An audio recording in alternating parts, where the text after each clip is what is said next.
안녕하세요. 행복한 안식일입니다. 네. 한 주간도 평안하셨나요? 네. 제가 늘 단에 설 때마다 안녕하세요. 한 주도 평안하셨나요? 라고 인사하는데요. 여러분은 이런 인사를 들으면 어떤 생각이 드시나요? 오. 보통 아무 생각을 안 하시는데요. 예수님이 떠오르셨다니 그리스도인이십니다. 네. 한 주를 치열하게 살아가면서 내가 정말 평안했나 돌아봤을 때 나 정말 평안했어. 완벽한 한 주였어 라고 자신 있게 말할 수 있는 사람은 아마 많지 않을 것입니다. 우리가 각자 마주한 한 주의 일상이 분주해서 혹은 분주하지 않았어도 그것과는 상관없이 우리가 온전히 평안하기만 한 시간으로 한 주를 보내는 것은 참 어렵기 때문입니다. 우리가 아무리 그리스도인으로서 살아간다 할지라도 삶 속에서 어려운 일을 종종 마주하기도 합니다. 그럼에도 불구하고 우리를 사랑과 은혜로 위로하시고 동행하시는 하나님으로 인해, 그리고 옆에 있는 소중한 세이교회 가족들로 인해 평안하다, 안녕하다 고백할 수 있는 그런 귀한 안식일 되기를 바랍니다. 네, 오늘은 마침 딱 그 위로가 필요했어요 라는 제목으로 함께 말씀의 은혜를 나누길 원합니다. 오늘 본문 말씀은 마가복음 6장 30절부터 34절 말씀입니다. 제가 읽겠습니다. 사도들이 예수께 모여 자기의 행한 것과 가르친 것을 낱낱이 고하니 이르시되 너희는 따로 한적한 곳에 와서 잠깐 쉬어라 하시니 이는 오고 가는 사람이 많아 음식 먹을 겨를도 없음이라. 이에 배를 타고 따로 한적한 곳으로 갈새 그 가는 것을 보고 많은 사람이 저희인 줄 알지라. 모든 고을로부터 도보로 그곳에 달려와 저희보다 먼저 갔더라. 예수께서 나오사 큰 무리를 보시고 그 목자 없는 양 같음을 인하여 불쌍히 여기사 이에 여러 가지로 가르치시더라. 네, 번아웃이라는 단어를 다들 들어보셨을 것입니다. 어쩌면 이 자리에 경험해 보신 분들도 계실 거라고 생각해요. 몇 년 전부터 요즘까지도 한국 사회에서 대두되고 있는 심각한 문제 중 하나이기도 합니다. 못하고 있는 사람을 보면 좀 어떻게 해봐. 가만히 있지만 말고 기운 좀 내봐. 혹은 잘하고 있는 사람에게도 더 잘할 수 있으니까 여기서 조금만 더 해봐. 라며 칭찬이나 따뜻한 격려나 위로보다는 한도 없는 열정과 발전을 강요하는 한국 사회에서 더 흔하게 나타나는 현상이라고 합니다. 더욱이 이래서 생기는 번아웃이 일상에도 전염이 되어 일상 속에서 무리 없이 하던 일들까지도 하기 어렵게 만들고 가장 최악의 경우 스스로 생을 포기하게도 만들기 때문에 많은 학자들과 사회에서 이 번아웃을 심각하게 이야기하고 있는 것입니다. 인간의 자살을 연구하는 연구자들은 자살에 대해 이렇게 이야기합니다. 인간은 절망감이 아니라 무망감 때문에 스스로 생을 포기한다. 여기서 무망감이란 앞으로 더 나아질 수 없을 것 같은 절망감, 의욕이 없는 상태나 감정을 뜻하는데요. 번아웃이 바로 이 무망감의 큰 원인이 되기 때문에 아주 위험하다고 말하고 있습니다. 최근 통계나 뉴스만 봐도 번아웃, 비슷하게는 무기력증과 같은 현상들이 사회 전반적인 구성원들에게 많이 퍼져 있음을 바라보게 됩니다. 그렇다면 하나님께서는 그런 세상에 어떤 말씀을 주시길 원하실까요? 오늘 말씀을 통해 삶의 무력감을 느끼고 지쳐하는 자들을 어떻게 고치시고 위로하시기 원하시는지 함께 묵상하길 원합니다. 네. 오늘 본문의 가장 첫 장면은 제자들이 예수님께 모여 어떤 이야기를 하는 것으로부터 시작이 됩니다. 무엇을 이야기하고 있었을까요? 제자들은 바로 이 장면이 나오기 직전 전도 여행을 떠났습니다. 둘씩 짝을 이루게 하시고 제자들에게 권능과 능력을 주시어서 선교지로 파송하신 것입니다. 전도 여행이 어땠을까요? 제 아무리 하나님의 일을 하는 것이고 예수님의 제자라 한들, 예수께서 각자에게 권능을 주셨다 한들 그 모든 여정이 순탄하지는 않았을 것입니다. 인간이기 때문에 당연히 경험하는 한계와 다양한 어려움들에 몸도 마음도 매우 지쳐 있었을 것입니다. 이 상황을 엘렌 G 화이트의 시대 소망에서는 이렇게 표현합니다. 전도 여행에서 돌아온 제자들은 예수께 와서 모든 것을 이야기하였다. 그들은 예수와 친밀한 관계를 맺고 있었으므로 용기를 내어 예수 앞에 좁고 굳은 경험들, 즉 저희의 활동의 결과를 보았을 때의 기쁨, 그들의 실패와 과오와 영향으로 인하여 맛본 슬픔을 보고하였다. 그들은 복음 전도자로서 그들의 최초의 사업에서 과오를 범하였던 바, 그들의 경험에 대하여 그리스도께 솔직히 말하였을 때 예수께서는 저희에게 많은 교훈이 필요하다는 것을 아셨다. 예수님과 친밀한 관계를 가지고 있던 제자들은 그들이 겪은 모든 일들을 그것이 힘듦에 대한 이야기라 할지라도 숨기지 않고 모두 말했고, 예수님께서는 그런 이야기를 하는 제자들을 나무라지 않으셨습니다. 야, 너 하나님 일을 하는 거 아니야? 제자라는 것들이 빠져서 말이야 하고 몰아세우지 않으셨다는 것이죠. 주님께서는 그들 마음속을 살펴보시고 그들을 적절히 위로하고 채워주고자 하셨습니다. 우리는 어떻게 하고 있나요? 어려움을 이야기하는 사람들을 위로하고 채워주고 있습니까? 네. 그렇게 하고 있다면 다행입니다. 이어지는 말씀에서는 예수님의 위로를 더 구체적으로 설명하고 있습니다. 너희는 따로 한적한 곳에 와서 잠깐 쉬어라.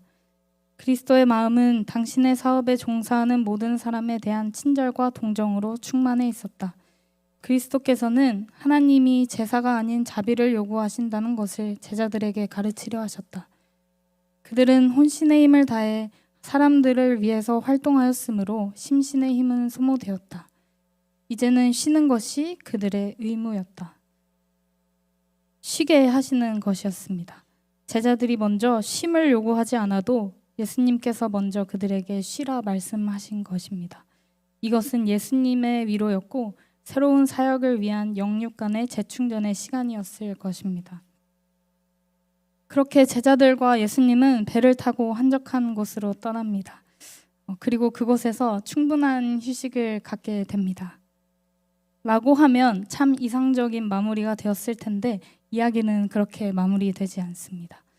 사람들은 눈치가 없는 건지 본문 33절 그 가는 것을 보고 많은 사람이 저인 줄 알지라 모든 고을로부터 도보로 그곳에 달려와 저희보다 먼저 갔더라. 어떤가요? 저는 이 구절을 보면서 내가 만약 제자들과 예수님 같은 상황이었으면 참 쉽지 않았겠다. 무리들의 그런 행동이 많이 피곤했겠다라는 생각을 하게 되었습니다. 그러나 제자들과 예수님도 저와 같은 마음이었을까요? 이어지는 34절에서 결코 그렇지 않았다는 사실을 보게 됩니다. 예수께서 나오사 큰 무리를 보시고 그 목자 없는 양 같음을 인하여 불쌍히 여기사 이에 여러 가지로 가르치시더라. 어쩌면 휴식을 방해하는 것이라 볼 수도 있는 사람들의 불타오르는 기대감을 보시고 예수님은 자신과 제자들의 피곤함을 잊으셨습니다. 되려 사람들의 마음을 보시고 깊은 감동과 연민의 마음을 느끼신 것입니다. 그리고 목자 없는 양 같은 이들에게 친히 목자가 되셔서 돌봐주시며 구원과 생명의 말씀을 주시길 원하셨습니다. 이런 예수님의 마음은 실제로 오병이어의 기적을 통해 사람들의 영육 간의 필요를 채워주시는 이야기로 이어집니다. 그리고 이 모든 놀라운 기적이 제자들의 손을 거쳐 이루어지게 하셨습니다. 이 모든 과정을 통해 제자들은 어떤 생각을 하게 되었을까요? 저는 세 가지를 생각해 봤습니다. 첫 번째로는 목자 없는 양 같은 이들을 채우는 기쁨을 맛볼 수 있었을 것이다. 두 번째로는 자신의 무능을 통해서도 일하시는 크신 하나님의 능력을 발견하게 되었을 것이다. 마지막으로 떡을 떼고 나눔으로써 하나됨을 경험하고 그 안에서 평화를 경험하게 되었을 것이다. 마침내 제자들은 목자 예수님의 마음을 어느 정도 이해하고 그분이 누리시는 참된 쉼과 행복을 조금이나마 느꼈을 것입니다. 그리고 그들의 지친 몸과 마음이 회복되기 시작했을 것입니다. 더 나아가 목자 되셨던 예수님의 모습을 따라 자신들도 그렇게 살겠다 다짐하고 다시 일어설 힘을 얻었을지도 모릅니다. 인지심리학자 김경일 교수는 번아웃과 무기력증을 이겨내는 방법에 대해 이렇게 말합니다. 첫째로는 잘 쉬는 것. 너무 일만 하는 것이 아니라 일과 쉼의 균형을 찾는 것. 둘째로는 못해도 괜찮아 라고 스스로를 위로할 수 있는 그런 숨통이 트이는 분야와 그런 사회를 만들어 가는 것. 예수님께서 하셨던 방법과 비슷하지 않나요? 지친 제자들을 쉬게 하시고 그들의 무능을 통해서도 크게 일하실 수 있다는 사실을 알게 하셨습니다. 우리는 서로를 어떻게 위로하고 격려하십니까? 김유복 목사가 쓴 광야를 걷고 있는 그대에게라는 책 중에 한 구절을 읽어드리겠습니다. 힘든 일이 있어도 성도들은 교회에 도움을 구하지 않는다. 이웃 성도들에게 진짜 고민을 털어놓지 않는다. 교회에서는 아무 문제가 없는 것처럼 정상적인 생활을 해야 한다. 예의 바른 미소를 띠고 문제가 없는 척 연기해야 한다. 오히려 교회에는 마음 털어놓을 데가 없다. 세상이 나를 버렸다고 느껴질 때 그리스도인들은 거기에 더해 하나님이 자신을 버렸다고 믿는다. 그러나 이것은 예수님이 마음에 그리신 교회가 아니다. 참으로 슬픈 일이 아닌가 생각합니다. 교회 안에서 서로가 서로에게 위안이 되지 않는 모습을 볼 때 예수님께서 얼마나 슬퍼하실지 생각해 보게 됩니다. 오늘 말씀의 제목인 마침 딱 그 위로가 필요했어요 라는 책의 한 에피소드를 읽어드리려고 합니다.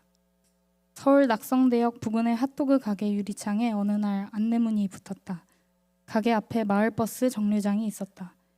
요즘 정책들은 무척 세심해서 여름이면 정류장에 파라솔을 세워 그늘을 만들어주고 겨울이면 바람막이를 설치해 칼바람을 막아준다. 얼마나 기다리면 되는지 가늠할 수 있게 버스 도착 시간을 알려주는 전광판도 있다. 이런 친절은 결국 세금이 드는 일이며 예산은 늘 부족한 법이어서 마을버스가 굽이굽이 다니는 길까지 이르지 못하는 경우가 많다. 핫도그 가게 앞에 정류장도 그랬다. 파라솔도 바람벽도 의자도 전광판도 없었다. 이른 더위가 찾아왔던 2017년 5월 가게 주인 김승철 씨는 정류장에서 버스를 기다리는 할아버지를 봤다. 비좁은 인도에서 그늘도 앉을 곳도 없어 힘겨운 기색이 역력했다. 가게 안으로 모시고 들어가 물 한 잔을 건네며 버스가 올 때까지 앉아 계시라고 했다. 버스가 도착해 할아버지가 떠난 뒤 그는 안내문을 썼다. 할머니 할아버지, 날이 더워집니다. 버스 기다리기 힘드시면 가게 안으로 들어와서 기다리세요. 핫도그 안 사 드셔도 됩니다. 시원하게 에어컨 틀어 놓을게요.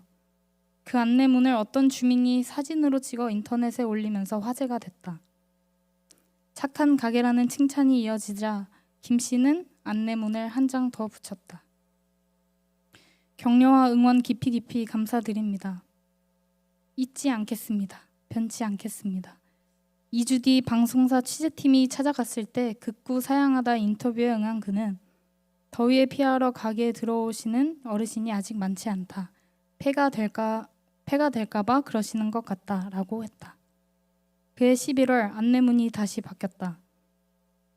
날이 많이 쌀쌀해졌어요. 목 녹이고 가세요. 비 오면 우산 빌려 가세요. 물론 안 사셔도 돼요. 이유신걸요. 20번 마을버스 배차 간격 8분, 28분, 48분. 겨울철 안내문은 한층 업그레이드 돼 있었다.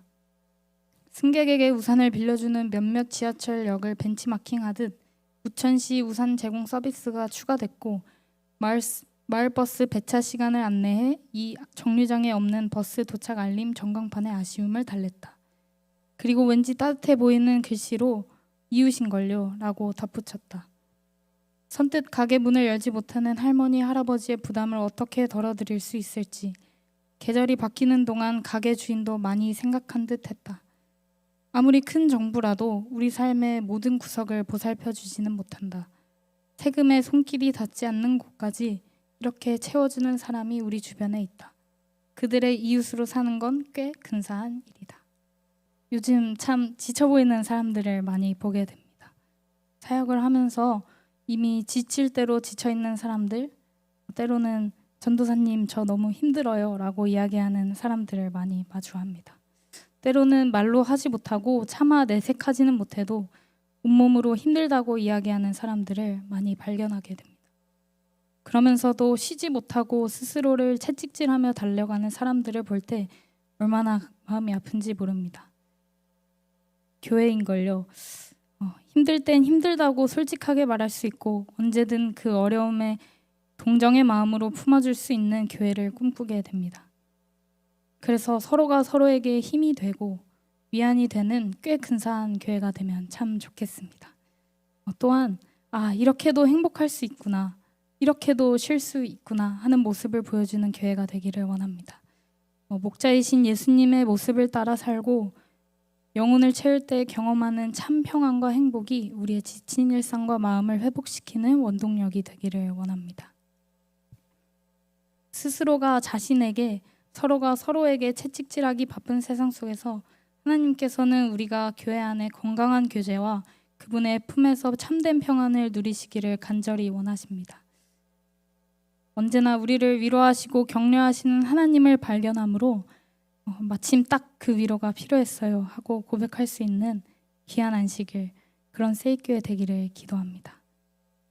말씀을 마치겠습니다.